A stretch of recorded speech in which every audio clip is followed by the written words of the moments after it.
18 chapter gi text number 60 da hagibud nahan hujik lan tawroi haraga su nahakti kshatri oibagi magun du chen manina adum atop mafam sidagi kurukshetra lan pham thadoga atoba jaga ra chatluraga su mafam da adum nang lan tawdu leirabani dum tawduram lan se du wasum haibida dagi muksu 61 text number 61 da amna jagi bado madu yamna su maru oiba slok ne mas yawriba se mam sing bilibra amdang hamina se sum khoi mase not option bada su kana ba slok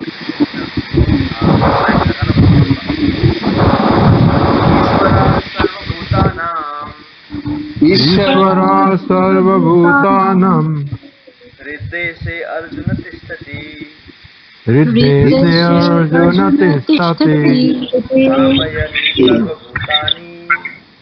भावयं सर्वभूतानि यंत्रारूढ़ानि मायया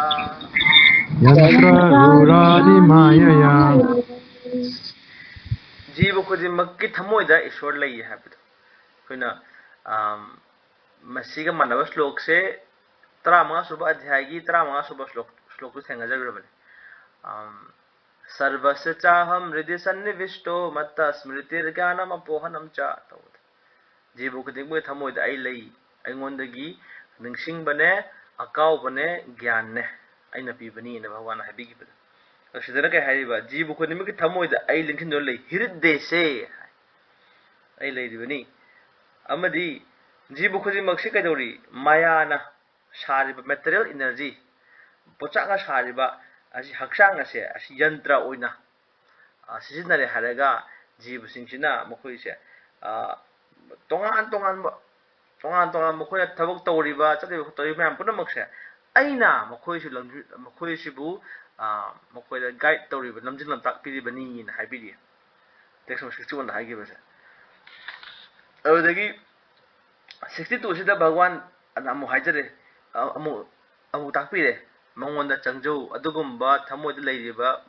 शोरदो HYBE आइबनी अंगोन चंगजौ हारिबा indirectly हाइन 63 दा कई हाइगरे या मरोय वानि मसिसु मसि वाफम सिंग जे नंगोंदा हाइरबनी ख्वादि अथुपदो अदुन हौजिक भगवान के हाइरे बिमृषैत अशेषेना कुपना खंधरो अदगी यथेच्छासी तथा कुरु none अपामदो यथा इच्छा यथेच्छासी तथा कुरु मन अपामदो अदुमक तौजरो मसिमा एनोन गीता के वफम से ना के वफम दा भगवत गीता की अध्याय 39 की वफम सिंग से नंगोन मचा खाइना अइना ताकलबनी मुन्ना खंदरो मसि मतंग सिदा अदुगने नन अपामदो अदु तौजरो यथेच्छासी तथा इच्छासी तथा कुरु मधु पांथोकजरो हाइना भगवान श्री कृष्ण अर्जुन मधु की चॉइस तो मधु पिबीरिबा लान तवन इंसन वनते नंग कैदौगे हाइबनो सी न इल्लगे हाइसना इल्लो अपाम तौजरो पिथोकपिदबने 64 दमु हाइरे ख्वा अथुपदो नंगोंदा हाइरबनी थुपदगे थुपबा ज्ञान नंगोंदा हाइरबनी कैगिनो हाइबत नाहकसे नंग आइगे मरुप सुनी अमसु नाहकी फनबगे दमक्ता नाहकी मंगोल ओनबगे दमक्ता मसी वाफम जे नंगोंदा हाइरबनी को हाइ वक्षामि ते हितम नाहकी मंगोल गे दमक्ता हाइरबनी 65 66 से भगवत गीता की याम चाउबा टर्निंग याम चाउबा गीता की मखा की क्लाइमैक्स हाइबा तारे याम फजबा अमदी मसिदे सिदा कोई की कंक्लूसिव स्टेटमेंट गीता से कोन नैनरीबा पारिबा से मसी करिनो हाइबा सिदा सी हम लाब कोई तगोदब से गीता से पारे अदुम मदुम नखोइना मसिदा लखत का दोबा तरगा कोई ख्वादा की मची होबे से कराय लेगेन थिरब कान मसी सिगे श्लोक ने तारा कदोइनी 65 का 66 का से नोट तो सुनबिरो मसे तो मार्क तो सुनबिरो चिंफा पनु होना बिरो सी श्लोक से मदि अको पुसी जो पदु काना गदब श्लोक मसे अया हाइजर के मैम से खुमिरकनी अमतंग हायउ से मसे ममांग द पार्टी पाजागरे अमतंग पा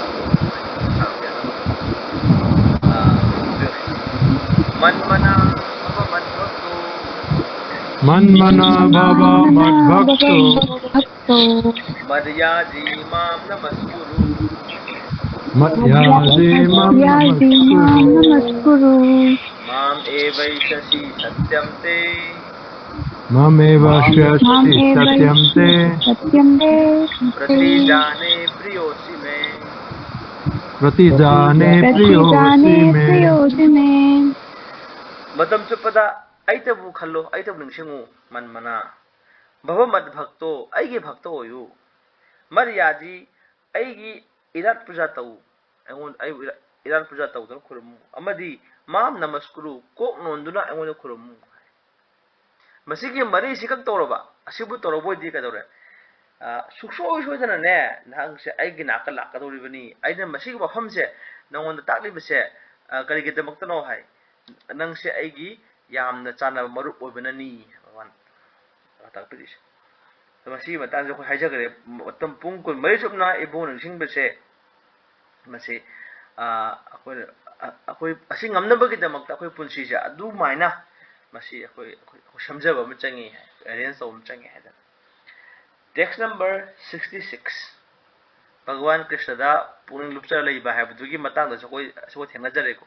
कमाइन तरोगा पुंग लुपकदगे हाबदो अखोयना खनगदबजे करीबु खनगद भगवान कृष्ण निंगसेमु हाबसिदा अखोयना पुंगदा खनगदबा पुंगदा थमगदबजे करीने हाइजकी अमम निंगसिंगबिदिब्रा अखोयना खनगदबा ai निंगसिंगदबजे करीबुनो हाय प्रभु कृष्ण की अखोगी बांसी ममायदी वहों मई मूर्ति तो मखोगी त्रिभंग संग posture Tribhanga Murthy Lepa हक्चांग जुनो कमदोवा blue eye sky bluish oiba bluish oiba then ashtam da lagi kan ngayan kan yan ba ikalen yan ba smaina di khong kai haita apa masi ma'am asi leibase asana phige thonba asi na khoina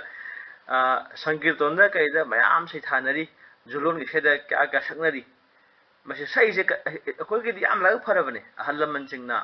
asigumba se isai wina sai thabidana no sankirton no singbada sakpirila asman thambiram base anising bada yam la ga da mayam adu julon nama ama sakpa ne pamjadre amuba ja chen to julon nate am laiudo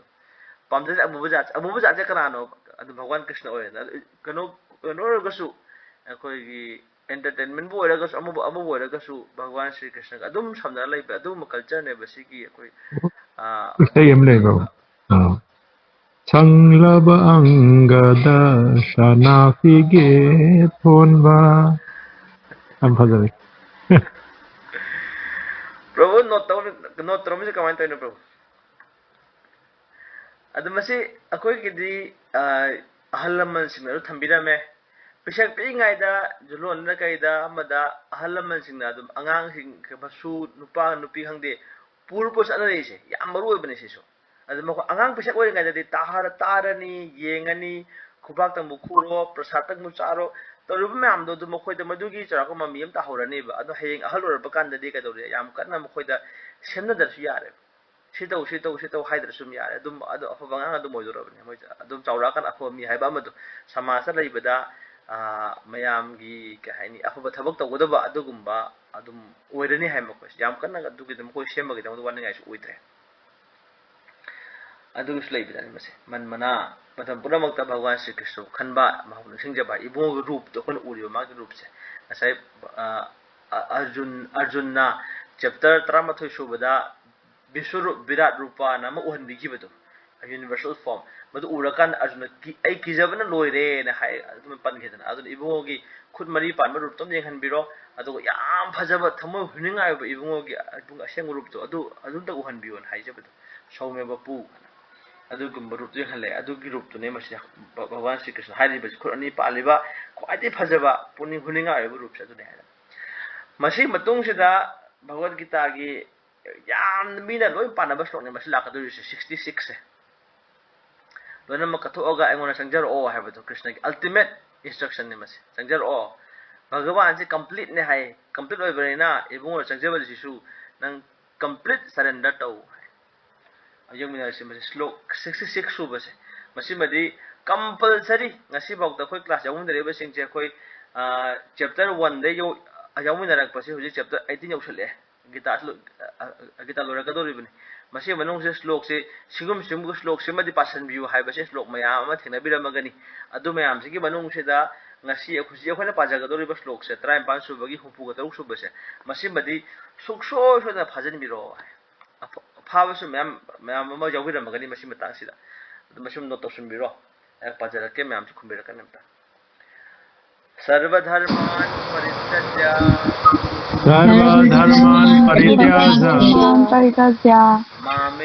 मामेकं शरणं व्रज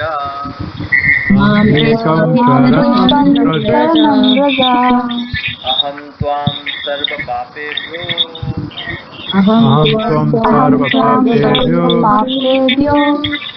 मोक्षयिष्यामि मा शुचः मोक्षयिष्यामि मा शुचः सिदे हन्नन पाबिरो सिदे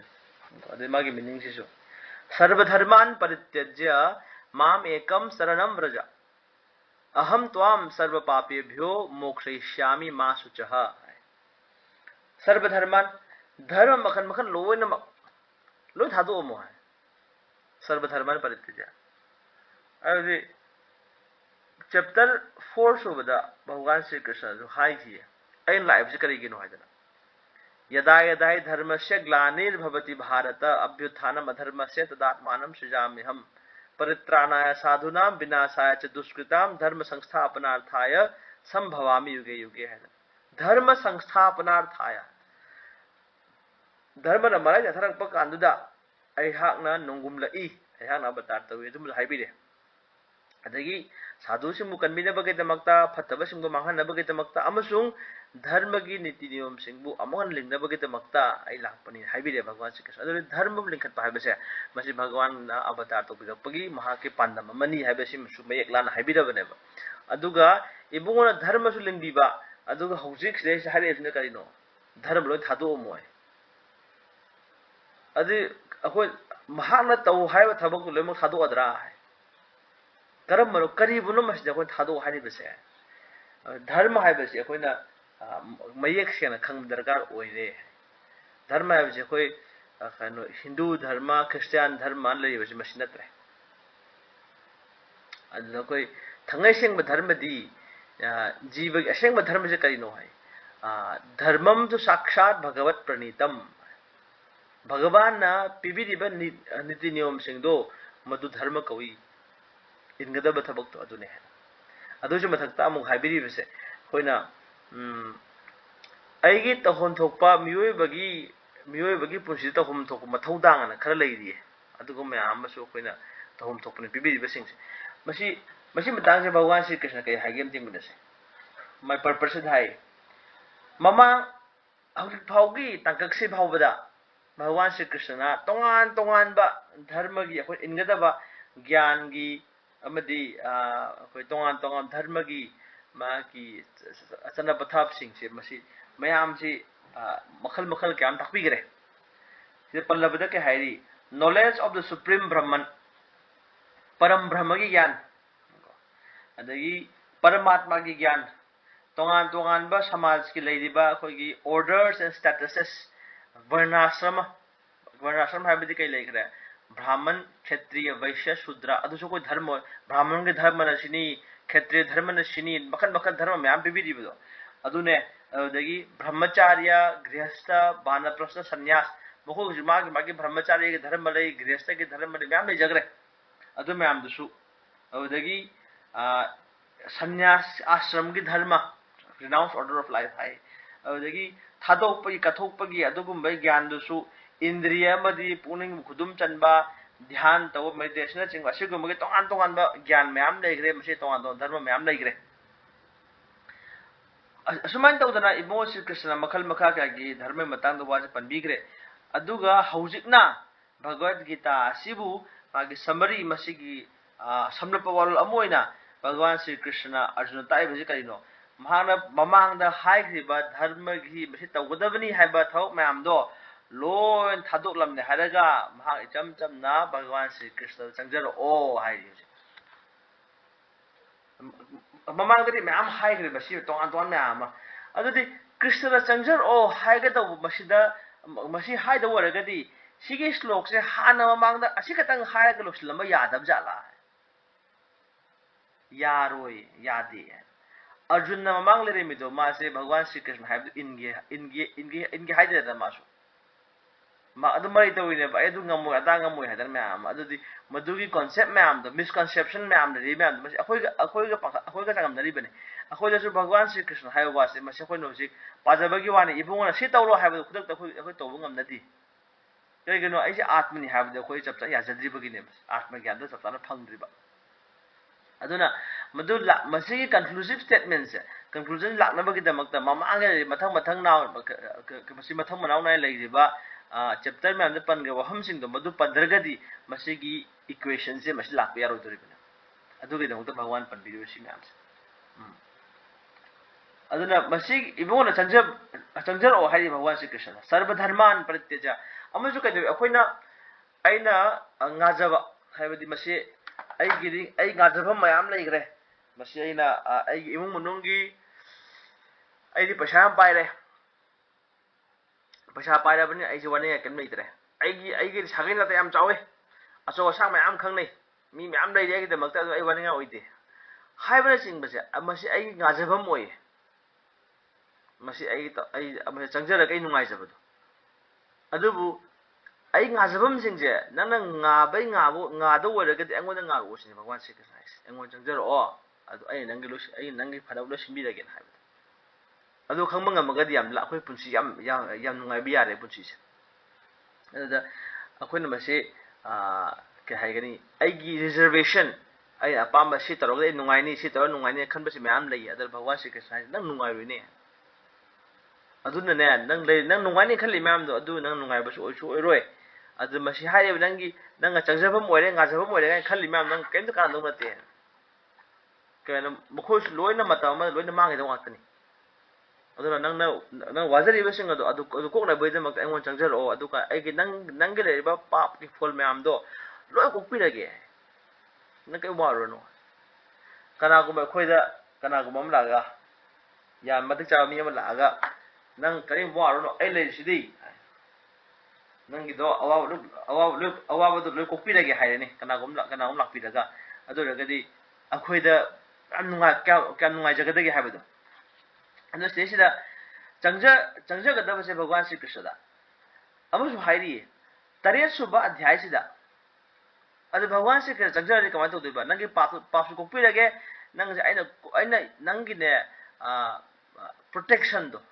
नंगी अवाना तागदा पुनमक तो दे कनबि हाबदो मदुमसु आइन दायित्व लौरगे इस भगवान श्री कृष्ण हाइस अदु हाइरी तरेत सुबा अध्याय की श्लोक अम याउगी कुनगा कमापन होर माले येषां त्वन्तगतं पापं जनानां पुण्यकर्मणा ते दण्डमोहनिर्मुक्ता भजते मां दृढव्रता पाप पुनमक्षि कोक्त्र भावबदी अमसु मपुंग फाना पुण्य से तौक्त्रबोय तारगदी कनागुममता आइगी भक्ति सिदा अचेत फेकुलना आइगी भक्ति तौबसे ngमोय हाय अदुम कोबदु खतनने आइगी भक्ति तौब ngमदोय हायदन अदु तारगदी अखोइसे तरे सुबा ध्याय दो पारो तारगदी अखोइसे पाप लोना कोय हायबसी कना यावरिबगे पाप चेंद्रे हायबसी अदु पाप पुनमदि कोक्तरगदी कृष्ण भक्ति तौब ngमदे हायरे अदु अखोइसे ngमदोरिब्रा हायबदी खतंग निंगहन्नबा मगी वाम लाने से सिदा अदु भगवान श्री कृष्ण का हायबिदी निंगन नौरनो हाय अहम त्वाम सर्व पापेभ्यो मोक्षयिष्यामि नंगे पाप चलगसुने अगोन चंजर ओ अदु तारगदी नंगे पाप लु कोकपिरगे हाय हाबदी आइना वारिबसे मसे खंगना पाप तौबुदुनने अदु तारगदी मदु आई अवाबसे कोकपिना बैद मक करी उपाय तौ तारे पाप सिने कोप दरकार ओय पाप की फोज कोप दरकार ओय आई कोकपिरगे भगवान से आई कोकपिरगे लाओ अदु शिवब तौनिंद्रदी तौनिंद्र बाजने तन्मन लामन गरे दिबु कोकपिरगे हाय चंजरो हाइने अदुदी सिदा फरे अदुदी अखोय चंजरगे अदुदी कमाय चंजदोइबा तगुदब थौसे करिनो हाय मसी चंगबु चंजरगदी भगवान सरेंद्रबु तरोब तारगदी आइगी पाप सिनम कोगनी खुदक्ता ऑटोमेटिकली हाय अदुदी मसी अखोयना चंजगदौबसे मागी प्रोसीजर से करिनो हाय याम कन्न होनगदौ नते One should unhesitatingly accept Krishna as the supreme savior of all living entities. With faith and love, one should surrender unto him. Bhagwan Sri Krishna ko jiya punamaki mabung oiri base loina maksibu changjaba bibigadore bo loina maksigi kan bigadore base Bhagwan ni ko haibada adum tang akoina jingnab laitana madum ta ko yajaba tai ibu kan bigadore base mahak ni haibada changjabagi ko akoina surrender haire surrender aidi surrender tawre haibase akoina bhabna saraga taw yajabam leidi kamaina surrender taw haiduise aidi yare aidi changjare ibung changjara bani harang yadori bra adu symptom karino kari oiragadi akhona chak se thonge mulle haraga de meta mulle ha yaradra yingom change dana akhona cheng du pare mele ndo ni machi mulla bra pe da bra pe tri bra adu mani yingom changi akhoi aina surrender tawra ba se tawri taw ai surrender chummi chumde kamai kai chali mai kai chummi bra ha ba adu yingom changi ba adu yengna ba de mata kai dore sida slok amuk piri Hari Bhakti Vilas. The process of surrender to Krishna is described in Hari Bhakti Vilasa. She said that Ayawi Slok se Masi Bhagavad Gita Slok Makinate Mark Tosunbiro. No Tosunbiro, Mark Tosunbiro, Babiro Toina. Jinpa Viragadi Yampare. Jinpa Puragadi, I surrender process to it to Ribra Hatumadi, I arriving a Magani have. Yam Ruba Slok the Odi Odimus. Aung pamina sira masi slok sa sum khangong ra ba khoida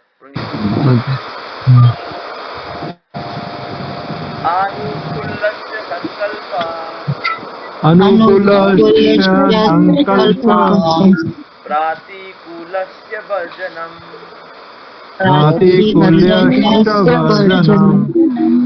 rakshishyati iti viswaso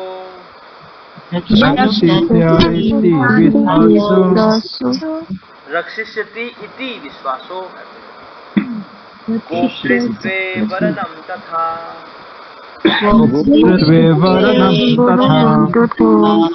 Atmanikhepa karpanye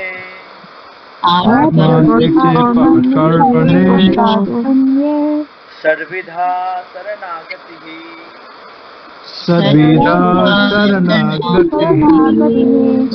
Masigi meaning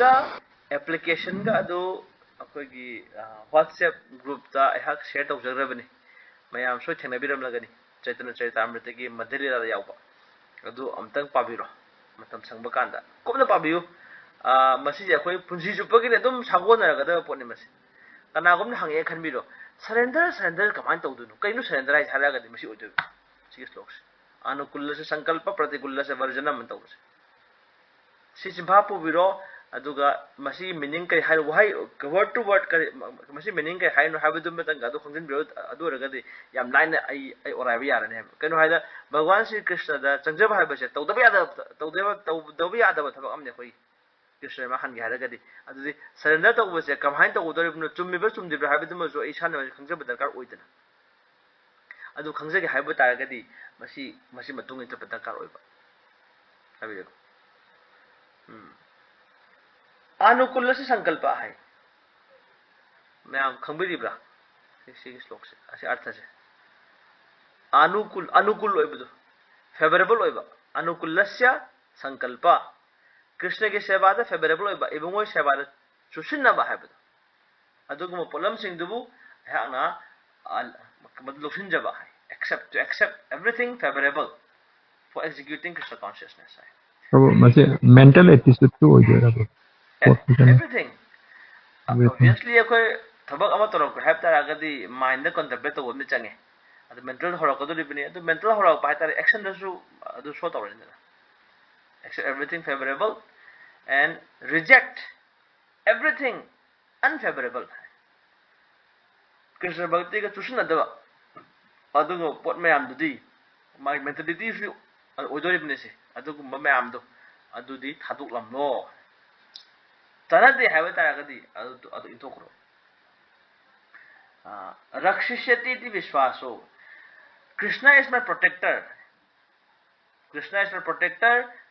my maintainer. I will appreciate Midiba. I will put Happy Basi Bhagwan Sri Krishna. Have a simple Japiro. ꯑꯗꯨꯗꯒꯤ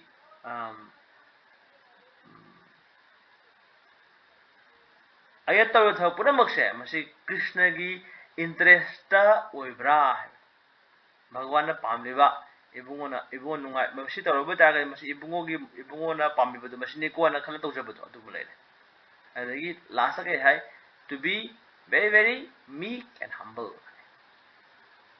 accept everything favorable, reject everything unfavorable, to accept that Krishna is my maintainer and protector, and to do everything in Krishna's interest, and last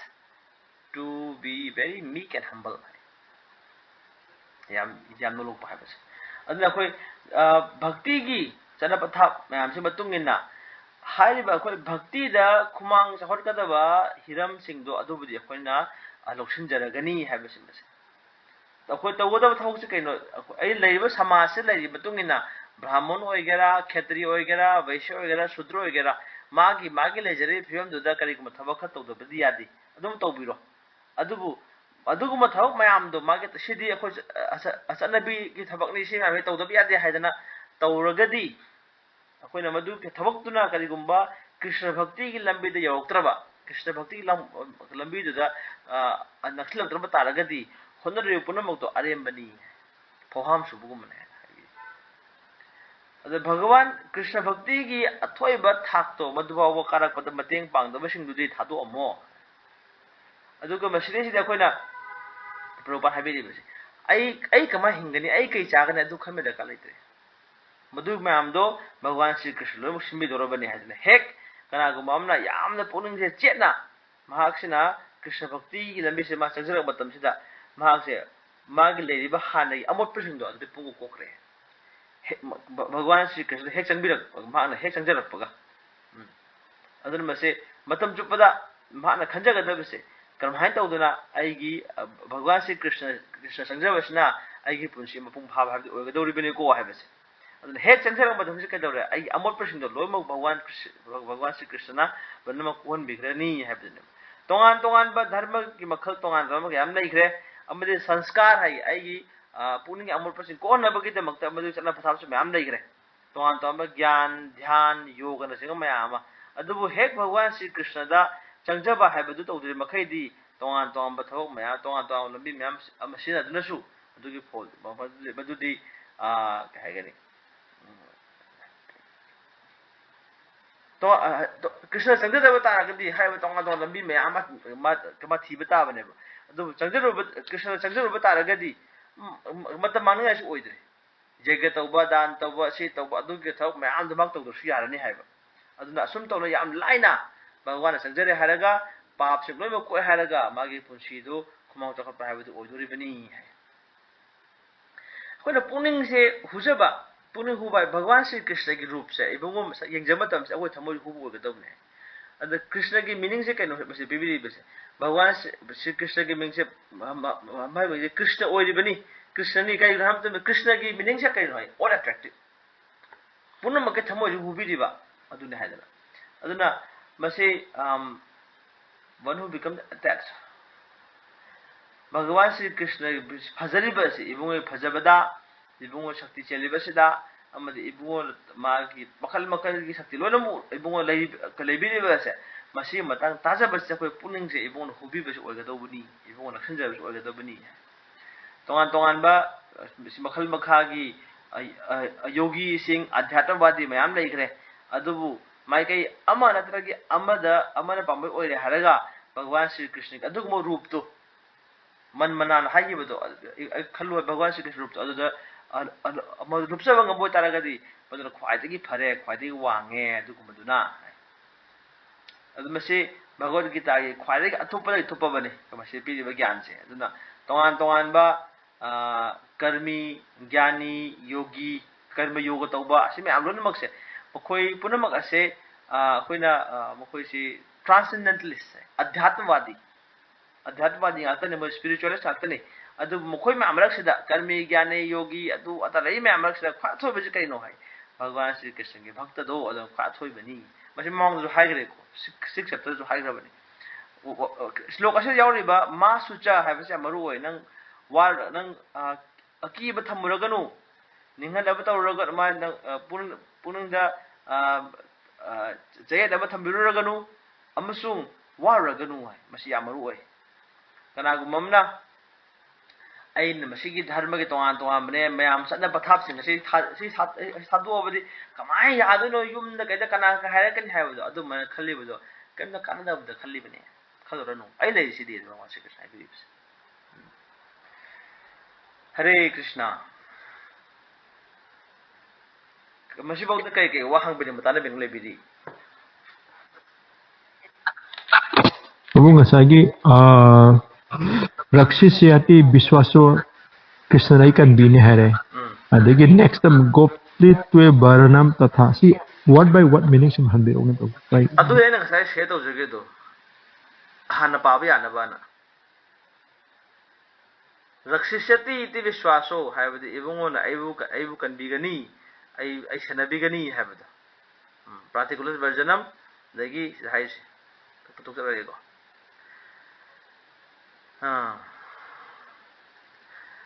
Protection se Bhagavan anum pibira doiba number 3 yauri se adagi aigi maintainer ni haibada aigi punchi sida ai isana aise maintain tawjabana chade goptre mama pa na senabi budu yokpi thakpidi budu adumaina khanjabadu imai pa na masabu yok aibu yok thakpidi na khanbi adu khanjabad mai tawdana thangai sengba aibu yokpidi bese aibu thakpi yokpidi bese Bhagavan ni Mahak natana jagat marol ahum sida Bhagavan Sri Krishna natana aibu shanabigada aibu kan bigadori bese ibung natana karam leiti ne khanjabat goptritve varan atma nikshepa aigi self surrender khamasi am phajabane Bhagavan Sri Krishna da mapung pan changjabani na mahak na thabak tawjariba tawba Khanba ningo punamakse Bhagavan Sri Krishna apambadu khatang tawgani mas ibungona pamjabedu adu khatang tawjage habadi thabak taw punsi sida man taw punamakse ibungogi Krishna gi interest am yengane ha Krishna masi pamibra ibungona yari bra habu khata karpanni always be meek and humble Prabhupada smile bibi masi taruksina masi taruksine ye sarnagati gi 6 symptoms hai 6 symptoms of surrender surrender tarogadi masi bhai tarukshi yagodabne hai habidi ya bilkul Prabhu okay text 67 68 69 siba omtang khati yoksunbi abri yengsi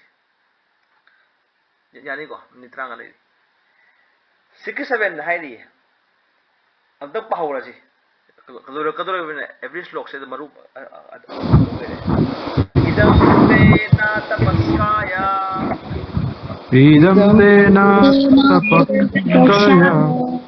na bhaktaya kadachana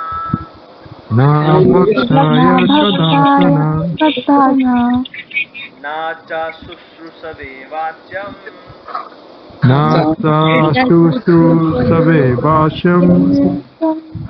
na cha mam yo abhyasuyati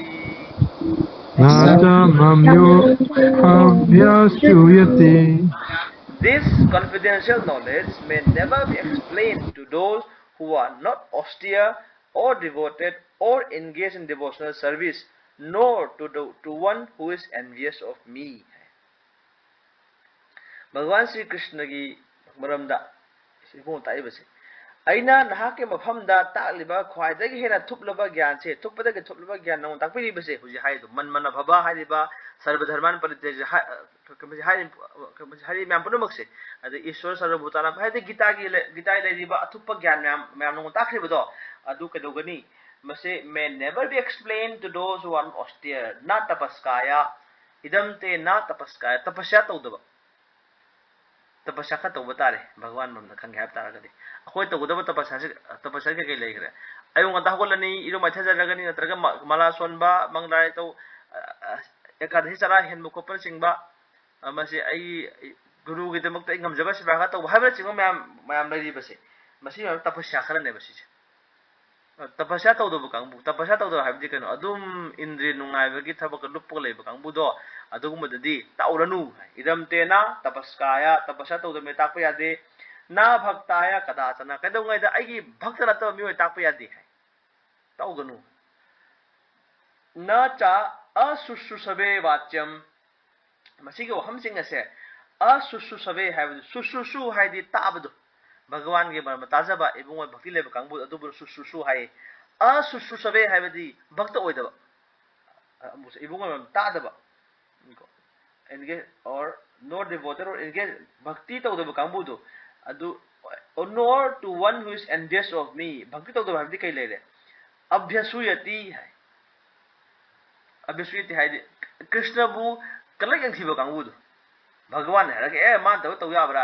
अदु कृष्ण बु कदबु लानि लातोइबा हाइबा कांबु सिंगो अदुगुमदि ताकपिरो कने मखोइदा हाइरगसु मसे भाब तारोएबा मखोइना के हाय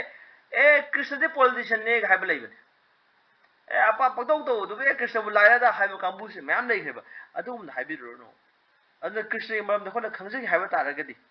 नत्रगा मचिबु को ताके हाइबा तारगदि मिमिबु हान येंगा हाइबियो अनि मखादा खरगा पोइन मरोइबा खग लाखनी अमसु करी कृष्ण की भक्त ओइद्रगदि भगवान बु नुंसिद्रगदि महा के मम चपचाना खंगद्रगदि हाइरनु हाइबमसले हाइबदि अहि अपा साधना गीता के मरमदगा कमेंटरी के पिबो तौबिरनु याम लैग्रे सिबुमियस पॉलिटिशियन ओइरगे हेक्ते गीता के मम हाइबा याने खनबे कांबु खरसु लै अदुगु तौरोइदवनी चपचाना मागी प्रोसेस अम लैरि गीता से खंजगे हाइबदि कृष्ण मम खंजगे हाइतारगदि गुरु अमगे थ्रू द अप्रोच तौ ओ हाइबस लै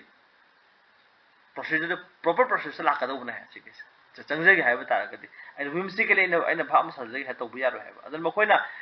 ईश्वर थाजलेब कांबु सिंगसिना भगवान श्री कृष्ण बु खंगबा अतरग मसे गीता गे रंद वा हाइबा को हाइबसे अदु केमदा काना बथबगते तौदौबनी है कृष्ण खंगे गीता खंगे हाइ तारे कमाय खंगनी जाओ भागवत परो गिया भागवत स्थाने है भागवत गीता खंगे हाइ तारगदि भागवत के मनाक चल पावता मी भागवत असेंग भक्त भागवत अनिसु ये कलारिक भागवत अमदि मी भागवत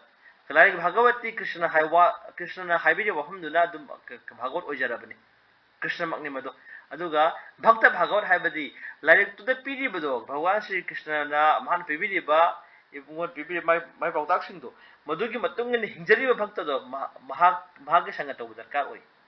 कन मखोइदि प्रैक्टिकली मसे रियलाइज तौराबने बदुना मखोइले चंजरबो तागदि अफोबा असेंग भक्त दो मखोइदे गी ताजरबो तागदि हांगना भगवत गीता के पीरिबा अथुबा मैम खंग लाइग दोरि नाबिले टेक्स्ट नंबर 68 अंत पामिनरसि मसे मसे होजिक मागी या इदम परमं पूयम या इदम परमं पूयम मद्भक्तेषु अभिधास्यति मद्भक्तेषु अभिधास्यति भक्तिं मयि परां कृत्वा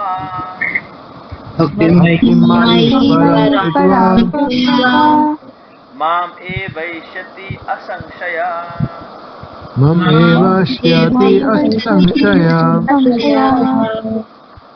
For one who explains this supreme secret to the devotees, pure devotional service is guaranteed, and at the end he will come back to me. Asum taudana Bhagavad Gita ase aigi bhakta singda mase khwaide gi thupla wafam sing ase aigi bhakta singda kana mi amana takpi boy taragadi mahake da maktane suksoi soidana asengma bhakti phangba habado adumade guarantee oirabani guaranteed Bhagwan Sri Krishna guarantee bibire amasung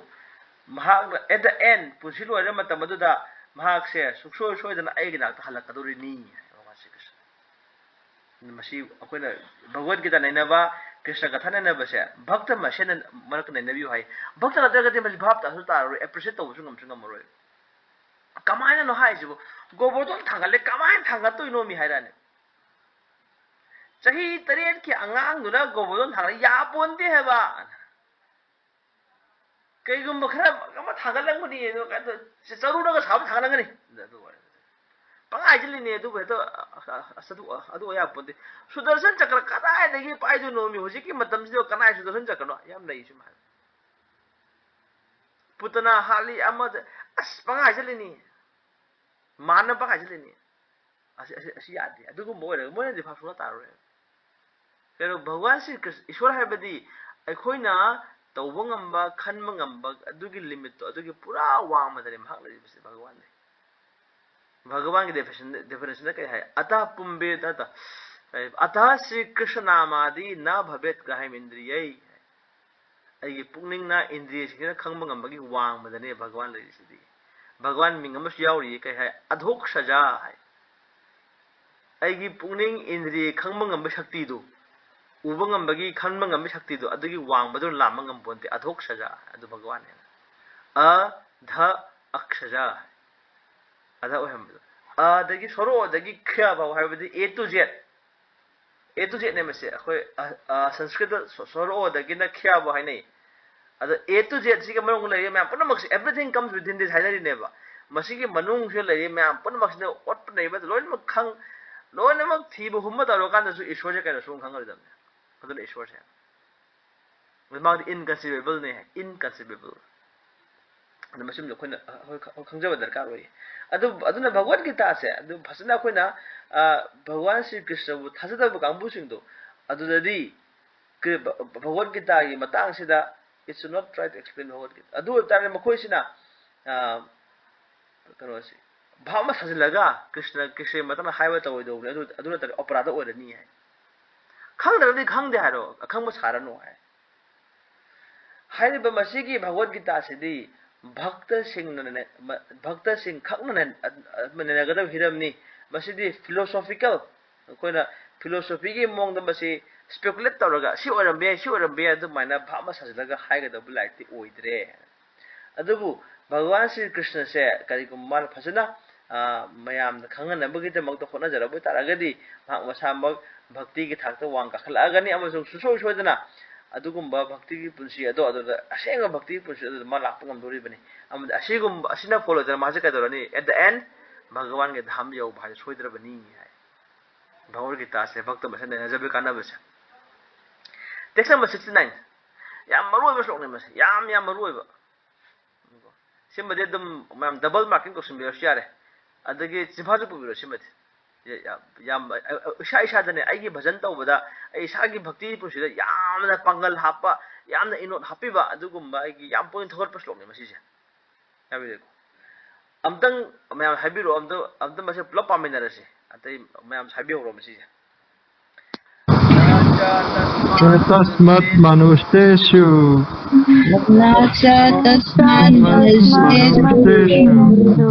कश्चिन् मे प्रियकृत्तमः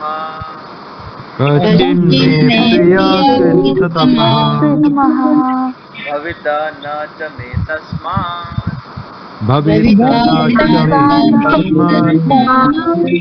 अन्यः प्रियतरो भुवि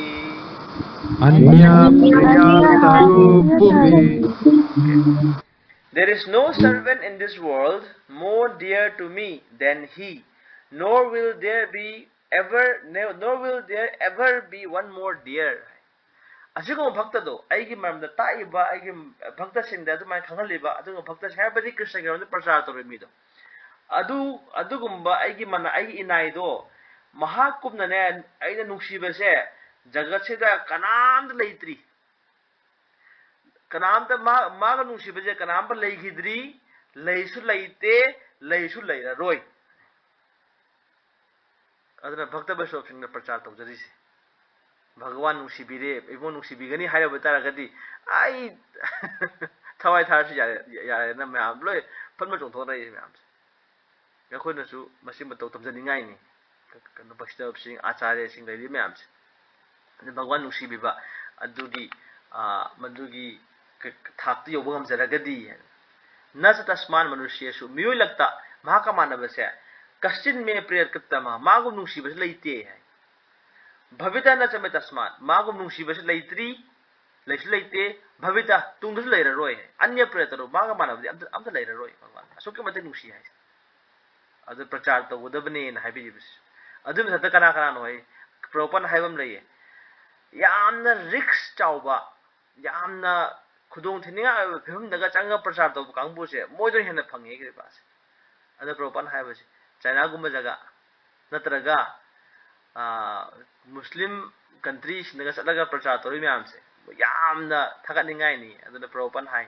अदुगुम्बा अदुमाय प्रचार तौरी कांबुदो मखोगी चोरोन मखोगी खुयागी उफुल मदुदि अइना बो लौगे न गाई नि प्रभुपान हाइबम नै